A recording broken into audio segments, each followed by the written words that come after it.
هم صاحب روژې ته به څو ورځې پاتې؟ بس په شمار یو څو ورځې پاتې دي او ډېره بختوره میاشت ده. امام صاحب دا هغه کور دی، هغه دوه بېلمازان چې پکې ژوند کوي. دا څه وې؟ داسې خبره به نه ګورئ. امام صاحب همداسې ده، که مو باور نه کېږي ورشئ خپله وګورئ. سمه ده، زه به خپله ورشم او معلومات به یې وکړم. چې زموږ نه چاته خیر رسېږي دا خو ډېره غټه خبره ده، ځکه د یو مسلمان په بل مسلمان حق دی چې هغه د بدې لارې نه منې کړي او ښې لارې ته یې وهڅوي. امام صاحب که دا دواړه مو اصلاح کړل ډېر غټ ثواب به وګټو. انشاءالله راځه د جمع وخت به پوره چې جمع ته ځان ورسو. امام صاحب ستړی مشي، په خیر راغلی. خیر اوسې، مننه.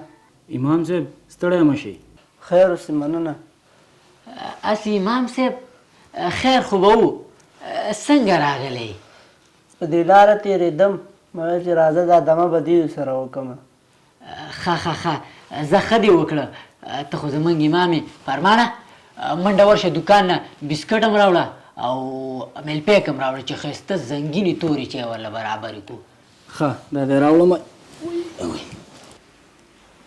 ښه امام صاحب کلي ته کله ځئ که نه؟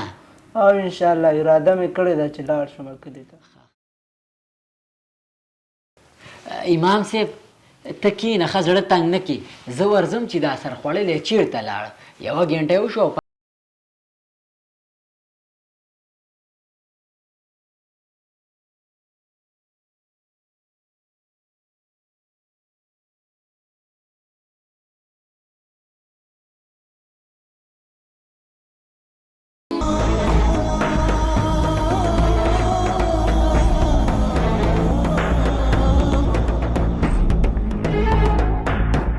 امام صاحب وبخه ډېر زیات په انتظار شوي، بس هلک همداسې کرکټ ته تللی و، لږ لیونی غوندې دی، خو اوس راغی مټیان یې هم راوړل او بسکټ یې هم راوړل. بچې ده د تیارۍ ښه؟ نه خیر اوسې، بس د جمع وخت هم پوره دی، زه به دې جمع ته لاړ شم چې ورسه بل وخت وڅکو. یاره کاري صاحب اوس خبره د جمع ده نو، ګینې والله که رانه همداسې تللی وي بغیر د چیو. زه الله دې مل شه چې ځې نو. مه جګېږه کښېنه مه جګېږه.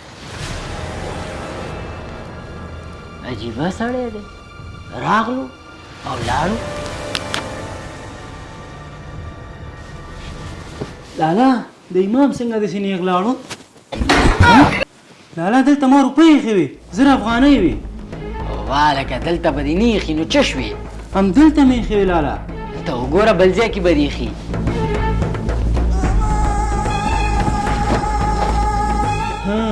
دا ټیک د امام پټې کړي دي، ځکه خو داسې نیغ لاړو که نه. ته صبر وکړه ورځم ورپسې او ورته وایم چې غله ته دلته غلا ته راغلی وي. نه کښېنه، بده خبره ده، تا څه کې؟ وخت به راشي، هر څه وخت راځي. زه به دې دا پوښتنه حتمن کوم چې امام صاحب ته خو امام یې، چې ته غلا کې نو موږ امینو نه څه ګیله پکار ده. او که نه؟ بس اوس یې پرېږده. امام صاحب ډېر وخت بعد راغلی. او که نه تقریبا داسې 1 کال وشو چې نه یم راغلی، ځکه زه تللی وم کلي ته، هلته مې امامت کاوه. لالا دې خوا راشه، دې خوا ته راشه. څه چل دی؟ تا غل بیا څنګه راغلی دی او ته ورسره داسې ښه ناست یې، قیسې دې ورسره شروع کړي دي. یاد دې نه شو چې موږ نه یې پیسې پټې کړې وي؟ واو یاد مې دی او ځکه مې راوستی یم دی. زه ترې پوښتنه کوم، ته راځه بس غلی به کښېنې.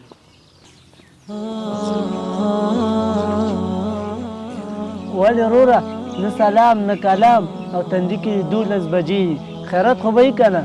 بس امام صاحب خوله مې مه راسپړه. چپ شه امام صاحب، خبره به پاکه کو سره. د نن نه 1 کال مخکې چې ته موږ کر راغلی وې که نه، نو زما دا رور ناست و په توشک باندې 1000 افغانۍ ایښې وې. کله چې دا چیو پسې لاړو او بیا زه ده پسې لاړم او واپسي کې راغلو، نو توشک و خو هغه 1000 افغانۍ نه وې. نو مطلب دا چې هغه تا پټې کړې وې. نو ولې غلا کې ها؟ او که نه امام صاحب چې پیسې دې په کار وي صفا به دې ویلو، پیسې به هم در کړې وي، نو غلا ته څه ضرورت و؟ زه تاسو دواړو ته جواب در کوم، خو یو کال مخکې چې کوم قرآن کریم ستاسو کوټه کې پاچاخته کې ایښی و، که هغه اوس هم ایښی هغه ما ته راوړئ.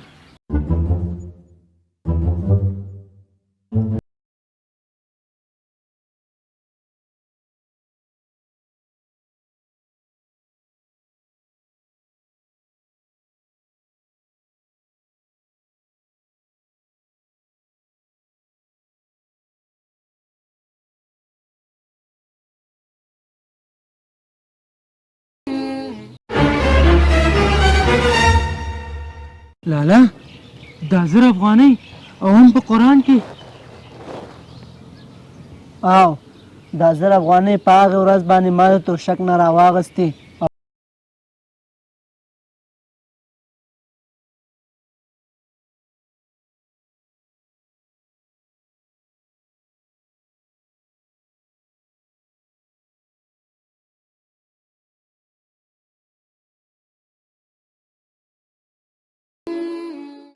نو د دې نه دا معلومیږي په دې ټول کال کې تاسو قرآن نه دی راغستی او نه هم تلاوت کړی دی، ځکه که تاسو قرآن راغستی او قرآن هم تلاوت کړی نو دا 1000 افغانۍ پکې تاسو خامخا کتلې، ځکه بیا به په ما باندې د غل ګمان نه کاوه.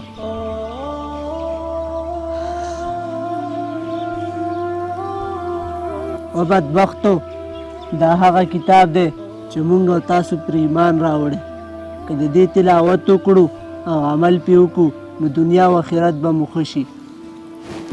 او زه غل نه یم، ما تاسو معلومولی، خو تاسو رښتیا هم بدبخته یا.